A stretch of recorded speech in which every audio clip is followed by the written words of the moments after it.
I got 10 years to fill a stadium, but only 2 minutes to fill your cranium.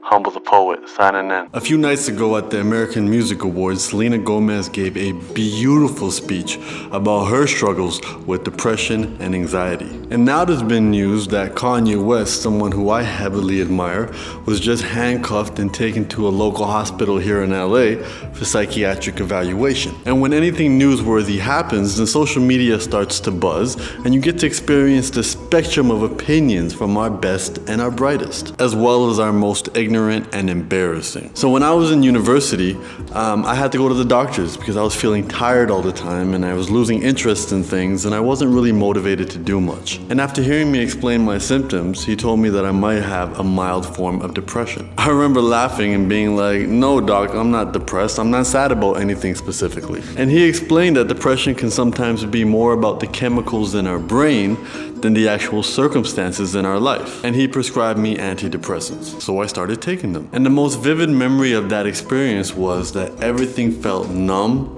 and muted. So if something was funny, my brain knew it was funny, but I didn't laugh. And if something was upsetting, my brain would recognize that it was upsetting, but I wouldn't actually get angry. It was almost as if I was looking at life through a very thick window. Those meds also had some weird side effects. It made it difficult for me to hold things in my hands, do small things like shuffle a deck of cards. I remember annoying my friends during a poker game because I kept dropping things. And they had no idea what I was going through. And later, once I told one of my friends what was going on, his reply was, "Depression isn't real." And throughout the years, I've met so many people who have all had very different opinions on the subject of depression. Some people think they understand it so well that they can diagnose themselves. Others are in complete denial about it. And everyone has an opinion about everything else in between. Many of you live in countries where mental health is not a priority or doesn't seem to exist, and people have to suffer alone. Some of you watching this may be struggling with some mental health issue, and you can't tell anybody for whatever reason.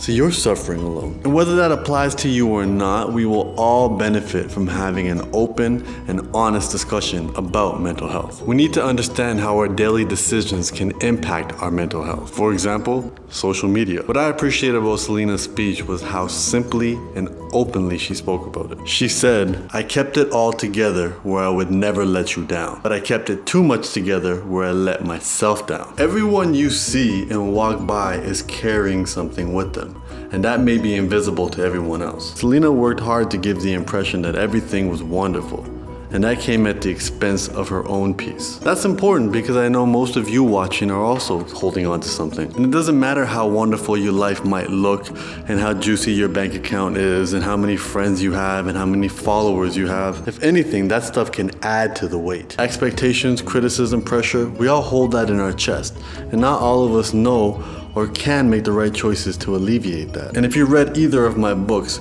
you know I talk a lot about how to get yourself out of a funk, but I'm very careful to remind you to seek professional help if you think it's something more than just being in a simple funk. Social media compounds these ideas, so when we're feeling low and we log on to see a bunch of people pretending that they're not, but they really are. Social media is a highlight reel, and it's not fair to yourself to compare the behind the scenes of your life with what you're seeing on the screen.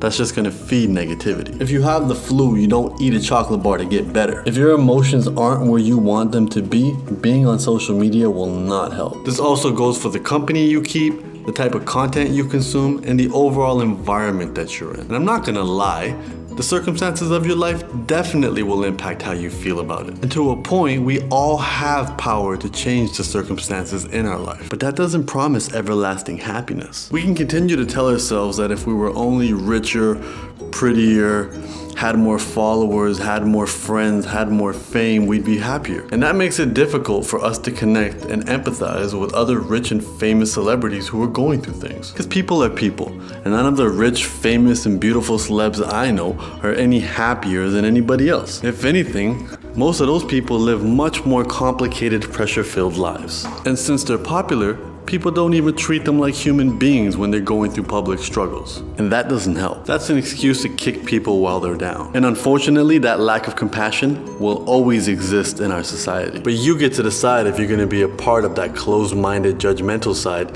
that has no understanding and compassion. Or you can find jewels in the struggles of others and realize even those who have achieved the most among us can still deal with mental health issues. Some who are dealing with these issues on a daily basis. And that can motivate us to stop looking to the outside world for validation to help us fix problems that exist inside of us. Suicidal thoughts, depression, insecurities, doubts, and fears, these are all things that I've dealt with, and they may revisit me at any time. I'm grateful for the experience because it taught me about the importance of focusing on my mental health as well as having compassion towards the mental health of others. There are people watching this video right now who have been through much more than me, and it would be valuable if they shared their experience with others. Please leave a comment with your story or reply to the questions and concerns of other people leaving comments on this video. Share your story and let people know they're not alone. There are so many people polluting the online space with their ignorant and uninformed opinions on this subject. But luckily, they don't exist on this channel. So let's do our part to bring some more beauty to the online space. Thoughts and prayers to Selena Gomez,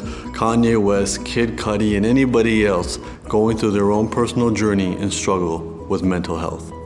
Love. Thank you so much for watching and all the deep, dope, wonderful comments and questions and replies that you're leaving in the comment section right now. I really appreciate this open dialogue. Make sure you comment, rate, and subscribe.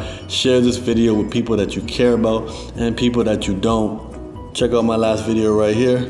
Click here to subscribe. Much love.